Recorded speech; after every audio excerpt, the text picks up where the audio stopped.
Again, I informed the Speaker and asked clearance about the instructions ng Pangulo. At ang sabi niya, wala tayong magagawa. Kaya po nagtataka ako kung bakit sinasabi ni Pangulo na hindi niya makilala ang budget, samantalang lahat na binawas at dinagdag sa mga ahensya ng gobyerno ay humihingi ng approval sa kanya si Sec. Mina Pangandaman.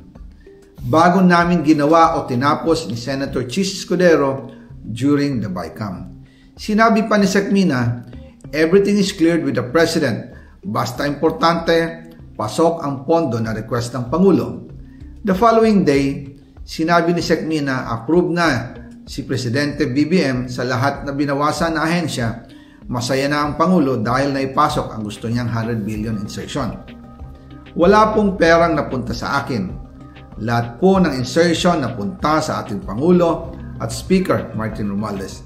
Ako lang at ang aking mga tao, sila Paul Estrada, Mark Tiksay, at ang aking mga security ang nag-deliver papunta sa bahay nila Pangulong Bongbong Marcos at Speaker Martin Romualdez sa North Forbes Park, South Forbes Park hanggang sa Malacanang. Yung mga deliveries po ay merong record ang aking mga tao. Totoo po yung sinasabi ni Orly Gutesa na nag-deliver siya sa Forbes Park. Totoo din po ang sinasabi ni Orly Gutesa na nag-deliver siya sa Malacanang nung siya ay nasa Senado. Para mapatunayan ang mga litrato na deliveries ay lalabas ko po together with this video. After po ng approval ng budget sa General Appropriations Act of 2025, nagtanong po ako sa DPWH kung magkano ang kailangan na ibigay sa Office of the President o ang SOP na bigayan.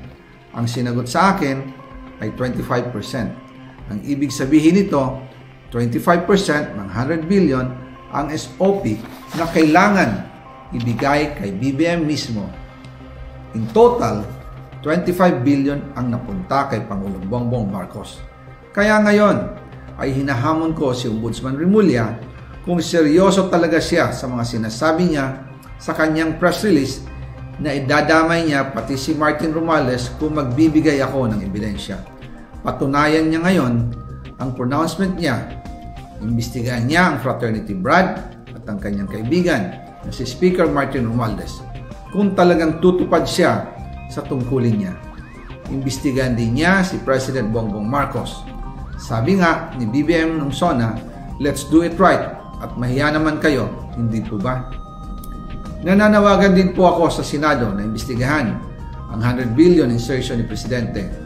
Alam ko po na hindi gagawin ni Ombudsman Remulla ang hamon ko.